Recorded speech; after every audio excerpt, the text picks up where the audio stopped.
नमस्कार, news point में आपका स्वागत है। मैं हूं राजीव और हमारे साथ जुड़े हुए हैं वरिष्ठ पत्रकार मुकेश कुमार जी। मुकेश जी, आपका भी स्वागत है। धन्यवाद। दोस्तों, इस वक्त पूरी दुनिया कोरोना महामारी की चपेट में है। इसके अलावा भारत और चीन के बीच लद्दाख सीमा पर तनाव बढ़ गया है और उधर अमेरिका में नस्लवाद के नाम पर पिछले दिनों जो हिंसा भड़की है उससे राष्ट्रपति डोनाल्ड ट्रंप काफी परेशान चल रहे हैं। लेकिन इसी दौरान कल रात पीएम मोदी और डोनाल्ड ट्रंप के बीच टेलीफोन पर बातचीत हुई है। आधिकारिक जानकारी के मुताबिक दोनों शीर्ष नेताओं के बीच कई अंतर्राष्ट्रीय मुद्दों पर बातचीत हुई है। ट्रंप ने नरेंद्र मोदी को G7 की अगली बैठक के लिए इनवाइट किया है। वहीं प्रधानमंत्री मोदी ने अमेरिका में कई जगह भड़की हिंसा पर चिंता जताते हुए इस मुद्दे के जल्द निपटारे की उम्मीद जताई है। लेकिन दोनों नेताओं के बीच लद्दाख में भारत और चीन के बीच बढ़ते सैन्य तनाव पर क्या चर्चा हुई, इसका कोई खुलासा नहीं हुआ है। लेकिन ऐसी उम्मीद जताई जा रही है कि मोदी और ट्रंप की बातचीत का एक अहम हिस्सा चीन भी रहा होगा। आपको याद होगा कि भी हाल ही में डोनाल्ड ट्रंप ने भारत और चीन के बीच मध्यस्थता यानी कि मीडिएशन की बात कही थी। हालांकि ट्रंप की इस पेशकश को भारत और चीन दोनों ने सिरे से नकार दिया था। मुकेश जी, ये कितना अजीब है कि खुद को सर्वशक्तिमान कहने वाले देश के मुखिया ने इस तरह का भ्रामक संदेश फैलाया। आपको याद होगा कि कुछ समय पहले भारत और पाकिस्तान के बीच कश्मीर मसले को लेकर भी ट्रंप की ओर से मध्यस्थता की बात कही गई थी। तब भी अमेरिकी राष्ट्रपति की ओर से यही कहा गया था कि भारतीय प्रधानमंत्री ने उन्हें कश्मीर पर मध्यस्थता के लिए कहा है और तब भी भारत ने इनकार ही किया था। और जहां तक बात चीन की करें तो ये पूरी दुनिया को पता है कि इस वक्त ट्रंप और जिनपिंग में ठनी हुई है। पहले ट्रेड वार चल रहा था और अब कोरोना वार चल रहा है। ऐसे में अगर ट्रंप भारत और चीन के बीच मध्यस्थता की बात कहते हैं तो एक सामान्य सोच वाला इंसान भी उनके इस बयान पर हंसेगा ही। खैर, ऐसा लग रहा है कि ट्रंप भारत पर दबाव डालकर दोस्ती बढ़ा रहे हैं। इसका एक नमूना कोरोना के इलाज के लिए हाइड्रोक्सीक्लोरोक्वीन की आपूर्ति के वक्त हमने देखा है, जब उन्होंने भारत से धमकाने वाले अंदाज में बात की थी, जबकि इसके कुछ ही दिनों पहले ट्रंप भारत की मेहमान नवाजी का लुत्फ उठा करके गए थे। तो मुकेश जी, ट्रंप आखिर भारत के साथ किस तरह की रणनीति पर काम कर रहे हैं? हम देख रहे हैं कि आने वाले समय में अमेरिका में चुनाव है, लेकिन ओवरऑल अगर देखा जाए तो भारत को केंद्र में रख करके किस रणनीति पर ट्रंप काम कर रहे हैं? राजीव जी, देखिए कि जो डोनाल्ड ट्रंप हैं वो भारत के साथ कोई दोस्ती मित्रता बढ़ाने के लिए सब नहीं कर रहे हैं। उनकी नजर सबसे पहले तो अपने चुनाव पर है। नवंबर में चुनाव होने हैं और ये कोरोना उनका बेड़ा गर्क कर दिया है।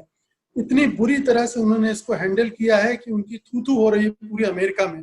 उसके बाद ये जो फ्लॉयड का मामला हुआ है उसकी वजह से भी उनकी जितनी भी लोकप्रियता उन्होंने बची थी, रही सही, वो भी गंवा दी है। तो अब इस संकट से निकलने के लिए वो विश्व स्तर पर चीन के खिलाफ एक गोल बंदी कर रहे हैं और उसके लिए भारत का इस्तेमाल करना चाहते हैं। भारत को एक मोहरा बनाने की कोशिश कर रहे हैं और बार बार ये जताने की कोशिश कर रहे हैं कि वो भारत के मित्र हैं, भारत का सहयोग करेंगे, भारत के साथ खड़े हैं। और दूसरी तरफ चीन को खिजाने वाली, चिढ़ाने वाली हरकतें भी कर रहे हैं लगातार। तो चीन को टारगेट करके वो भारत का इस्तेमाल करना चाहते हैं और इसीलिए वो इस तरह के प्रस्ताव भी सब जानते हैं कि मध्यस्थता अमेरिका की कोई स्वीकार करेगा ही नहीं, न चीन स्वीकार करेगा और न भारत स्वीकार करेगा। लेकिन एक तो ये बात है कि ट्रंप को अंतर्राष्ट्रीय मामलों की, अंतर्राष्ट्रीय राजनीति की ठीक ठाक समझ नहीं है और वो कभी भी कुछ भी बोल जाते हैं और बड़े बड़े झूठ बोल जाते हैं। अभी पिछले दिनों उन्होंने एक बड़ा झूठ बोला था कि मोदी के साथ उनकी बातचीत हुई है, जबकि 1 महीने पहले बातचीत हुई थी करीब। तो वो बड़े बड़े झूठ बोलते हैं। अमेरिकी मीडिया उनके झूठ का हिसाब रखता है और बताता रहता है कि कम से कम 70-75% उनकी बातों में झूठ होता है। तो वो झूठ बहुत बोलते हैं। अब ये जो उन्होंने प्रस्ताव रखा है वो G7 को एक्सपेंड करना चाहते हैं, भारत को भी उसमें शामिल करना चाहते हैं। भारत के अलावा 3 और देशों के नाम उन्होंने लिए, दक्षिण कोरिया, ऑस्ट्रेलिया और रूस के। तो ये सारा का मसला ये है कि कैसे चीन को अलग थलग करें अंतर्राष्ट्रीय राजनीति में, चीन को निशाना बनाया जाए, चीन के बहाने देश के अंदर एक राष्ट्रवाद को खड़ा किया जाए जो कि चीन विरोधी राष्ट्रवाद होगा और वो ट्रंप के साथ लामबंद होगा, ट्रंप के पीछे खड़ा होगा, और जिससे वो जो वोट बैंक उनका खिसक गया है वो वापस आ जाए। कोरोना की क्राइसिस की वजह से तकरीबन 40-50 लाख लोग बेरोजगार हो गए हैं। मतलब ये तो नाम उनके शामिल है लिस्ट में। इसके अलावा बड़े पैमाने पर लोगों ने रोजगार खोए हैं। तो इस वजह से एक उनके खिलाफ हवा बन रही है। गोरों में भी अब धीरे धीरे वो जो उन्होंने पिछले चुनाव में उनको भड़का कर उकसा कर एक प्लेटफॉर्म पे ले आए थे, अपने साथ खड़ा कर लिया था, ऐसा लग रहा है कि उनमें भी थोड़ा थोड़ा बिखराव हो रहा है। तो ये एक पूरी कवायद है कि चीन के खिलाफ गोलबंदी करो, सारे दोष चीन पर मर दो कि वुहान में ही कोरोना वायरस बनाया गया था, जबकि उसके कोई प्रमाण नहीं है। सारे अंतरराष्ट्रीय विशेषज्ञ कह चुके हैं कि ये वायरस किसी लैब का बना हुआ नहीं है, इसके बावजूद वो रट लगाए हुए हैं। WHO को उन्होंने टारगेट किया, इसी मकसद से काम किया, और फिर ताइवान को जिस तरह से वो आगे बढ़ा रहे हैं वो भी है। एक बात ये भी है कि चीन ने भी कुछ ऐसे मौके दिए हैं, जैसे हांगकांग में। अब वो हांगकांग के लिए जो सुरक्षा का कानून बना रहा है, उसकी वजह से हांगकांग में बड़े पैमाने पर असंतोष है।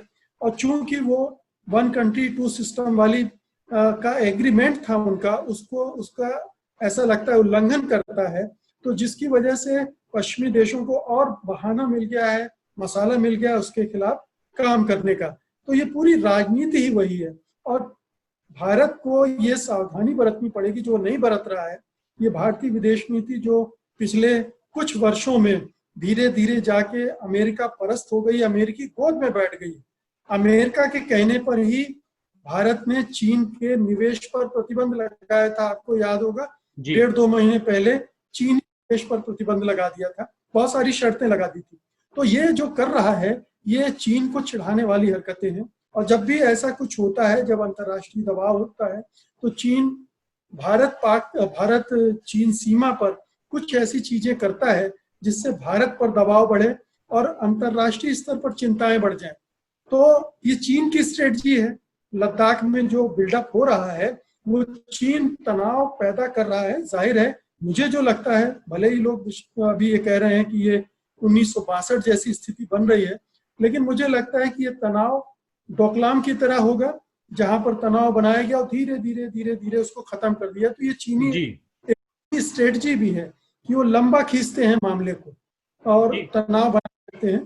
तो ये मुझे लगता है ये दो बड़े कारण हैं। मुकेश जी, तो ट्रंप की मध्यस्थता का सवाल उठने से पहले एक सवाल यह भी उठता है कि क्या वाकई भारत और चीन के रिश्ते इस मोड़ पर जा पहुंचे हैं जहां किसी तीसरे की दखल की जरूरत है। लेकिन दूसरी बात जो आप कह रहे हैं कि जो 1962 वाले हालात पैदा हो रहे हैं, लेकिन आपको याद होगा कि करीब 2 साल पहले डोकलाम की बात आप कह रहे हैं, वो विवाद भी काफी लंबा चला था, लगभग 70-80 दिनों तक चला था। इस बीच मोदी जी और शी जिनपिंग के बीच मुलाकातें भी हुई और रिश्तों को नई ऊंचाइयों पर ले जाने के वादे भी हुए। लेकिन अब उन्हीं ऊंचाइयों पर हमारे सैनिक आमने सामने हैं। आपको पता ही है कि लगभग 3,500 किलोमीटर का जो है पूरा का पूरा बॉर्डर एरिया जो है वो हम दोनों शेयर करते हैं, मतलब भारत और चीन शेयर करता है। भारत और चीन के इस ताज़ा तनाव के मद्देनज़र पिछले हफ्ते प्रधानमंत्री ने राष्ट्रीय सुरक्षा सलाहकार Ajit Doval, chief of defence staff general Bipin Rawat और तीनों सेना प्रमुखों से मुलाकात भी की थी। अब रक्षा मंत्री राजनाथ सिंह का बयान आया है जिसमें उन्होंने वास्तविक नियंत्रण रेखा यानी कि लाइन ऑफ एक्चुअल कंट्रोल जो है उस पर लगभग 1 महीने से चले आ रहे गतिरोध के संदर्भ में कहा है कि पूर्वी लद्दाख में चीनी सैनिक अच्छी खासी संख्या में, ये कोटेड है कि अच्छी खासी संख्या में आ गए हैं और भारत ने भी इस स्थिति से निपटने के लिए सभी आवश्यक कदम उठाए हैं। ये कोट जो है वो रक्षा मंत्री राजनाथ सिंह जी का कहना है, उनका कोट है। और उन्होंने आश्वासन दिया है कि भारत अपनी स्थिति से पीछे नहीं हटेगा। और इधर आज ही कांग्रेस सांसद राहुल गांधी मोदी सरकार से उन्होंने सवाल किया है, ट्वीट करके पूछा है कि क्या सरकार इसकी पुष्टि कर सकती है कि चीन का कोई सैनिक भारतीय सीमा में दाखिल नहीं हुआ है। तो मुकेश जी, कुल मिलाकर सवाल यह है कि डोकलाम विवाद 70-80 दिनों तक चला था और अब लद्दाख में एलएसी पर चल रहा यह विवाद कितने दिनों में खत्म होगा ये देखना होगा और यह भी समझना होगा कि आखिर इस विवाद की कैसी कीमत हम चुकाएंगे, क्योंकि कोरोना के कारण हमारी अर्थव्यवस्था पहले से ही डावाडोल है। चीनी राष्ट्रपति के साथ झूला झूलना और नाव की सैर करना भी अगर काम नहीं आ रहा है तो आखिर हमारी विदेश नीति में कहां चूक हो रही है कि हम एक के बाद एक लगातार अपने पड़ोसियों से रिश्ते जो हैं वो खराब करते चले जा रहे हैं। राजीव जी, ऐसा लगता है कि जो भारत सरकार है उसको इस तरह का इल्हाम हो गया है, इस तरह का एक उसके मन में आ गया है कि चीन में जो क्राइसिस है वहां से जो अमेरिकी कंपनियां निकलना चाहेंगी वो भारत आ जाएंगी अपने इंडस्ट्री लगाने के लिए, जो कि एक बड़ी खुशफहमी है। और इस चक्कर में वो अमेरिका से ज्यादा नजदीकी दिखाने की कोशिश भी कर रहा है, लेकिन हमारे यहाँ आने की कोई संभावना नहीं, क्योंकि अभी सबसे ज्यादा जो विदेशी निवेशक हैं भारत से ही बाहर गए हैं। मतलब पूरे एशिया में अगर 26, मुझे याद नहीं आ रहा ठीक से वो आंकड़ा, लेकिन उसमें से 16 मिलियन जो डॉलर है या क्या है वो ठीक से आंकड़ा मुझे याद नहीं, लेकिन वो बाहर गया। तो सबसे ज्यादा विदेशी निवेशक भारत छोड़कर गए हैं, तो भारत आने की संभावना नहीं है। लेकिन ये खुशफहमी सरकार के अंदर है और शायद इसीलिए वो ज्यादा अमेरिका परस्त होती जा रही है। ये विदेश नीति में देखिए बदलाव तो काफी पहले से शुरू हो गए थे। हम जानते हैं कि जब ग्लोबलाइजेशन का दौर शुरू हुआ 1991 में, तो धीरे धीरे धीरे अब चूंकि दो बाईपोलर वर्ल्ड जो था वो नहीं रहा, मल्टीपोलर वर्ल्ड बनने में भी अभी टाइम लगा। तो इस बीच में भारतीय विदेश नीति धीरे धीरे करके अमेरिकी खेमे की तरफ झुकती चली गई, और ये कांग्रेस की सरकार के समय भी हुआ। लेकिन पिछले 5 सालों में ये ज्यादा हुआ, क्योंकि ये दक्षिणपंथी सरकारें और एक तरह की सोच वाले नेता हैं दोनों तरफ। दोनों का रुझान आप जानते ही हैं कि एक खास धर्म, एक खास नस्ल को लेकर होता है, उनकी आर्थिक और सामाजिक नीतियां वही हैं। तो ये एक वैचारिक और स्वभावगत साम्यता दोनों में बन गई है, तो उसका असर होगा। और ये दक्षिणपंथी जो सोच है वो आमतौर पर जो कैपिटलिस्ट हैं, पूंजीवादी हैं, पूंजीपति हैं, उनके प्रति झुकाव उनका ज्यादा होता है, आम लोगों के प्रति, मजदूर वर्ग के प्रति, किसान वर्ग के प्रति। तो ये एक स्वभावगत दोनों में एक निकटता बनी है और वही हम देख रहे हैं। तीसरी बात यह है कि इस सरकार के दरअसल कोई बड़ा विजन नहीं है विदेश नीति के मामले में, जो पहले होता था। अब ये फौरी तौर पर आगे बढ़ने वाली सरकार है। इस सरकार में एक भी मंत्री ऐसा नहीं है जिसको अंतरराष्ट्रीय राजनीति की बहुत गहरी समझ हो, बहुत अनुभव रहा हो। सुषमा स्वराज कुछ हद तक थी, वो रही नहीं। अरुण जेटली एक सीनियर मंत्री थे, वो भी नहीं थे। तो एक भी मंत्री आपको नहीं दिख रहा है। आप देखिए पूरे कैबिनेट में जो इस ढंग से इन चीजों को हैंडल करने का अनुभव रखता हो। राजनाथ सिंह खुद बहुत अनुभवी नहीं माने जा सकते इस मामले में। बहुत ही नाजुक परिस्थितियां हैं भारत चीन सीमा पर, और उसको डील करने के लिए बहुत ही कूल हेडेड जिसको कहते हैं ना, और विदेश नीति की चीजों को समझने वाले। अब डोभाल का जो पूरा सोच है वो एक जेम्स बॉन्ड वाला सोच है, जासूसी वाला सोच है। वो इन चीजों को उस तरह से नहीं समझते हैं, ना उस तरह से उनकी दृष्टि है। तो वो तो ठीक है, पिछली बार डोकलाम विवाद में फिर उनको भेजा गया, फिर उन्होंने पता नहीं क्या कुछ किया, फिर प्रधानमंत्री वगैरह वगैरह करके उसको सुलझाया गया। ये मामला भी जो मुझे लगता है बिल्डअप हो रहा है, लेकिन ये टकराव तक नहीं जाएगा। ये अंततः खत्म होगा बातचीत से ही। और जो 6 जून को बातचीत होने वाली है लेफ्टिनेंट जनरल के स्तर की दोनों देशों के बीच में, तो मुझे लगता है कि उसमें एक तरह का युद्ध विराम, शांति रखने के बारे में कुछ मोटी मोटी चीजें तय हो सकती। हो सकता है 2-3 मीटिंग उसकी भी हो, लेकिन तय हो सकती। और चीन के मामले में ये बहुत जितने भी अभी 62 के बाद 4-5 बार ऐसी नौबत आई है, और हुआ यह है कि विवाद लंबा चलता है। वो तुरंत समझौता करके या इस तरह की बातचीत के जरिए एक रास्ता निकालकर पीछे नहीं हटते।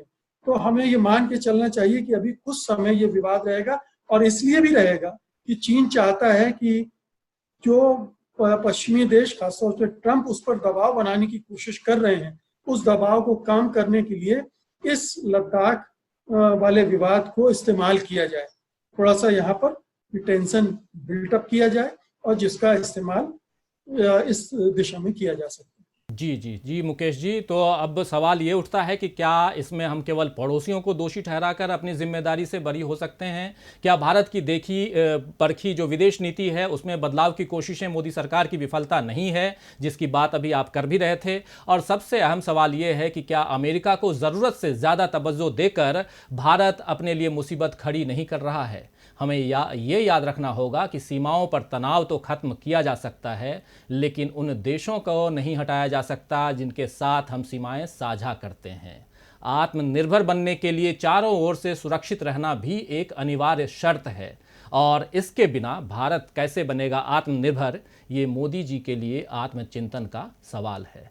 तो मुकेश जी, आपने चर्चा के लिए वक्त निकाला, आपको बहुत बहुत धन्यवाद। और दोस्तों, साथियों, शुभचिंतकों, आपने बड़े ध्यान से हम लोगों को सुना, उसके लिए आप सभी को बहुत बहुत धन्यवाद। और अगर आपको ये वीडियो पसंद आया तो कृपया शेयर करना ना भूलें, और अगर आप में से किसी ने हमारे चैनल को अब तक सब्सक्राइब नहीं किया है तो कृपया सब्सक्राइब भी ज़रूर करें। और देखते रहिए DB लाइव, बने रहिए हमारे साथ। नमस्कार।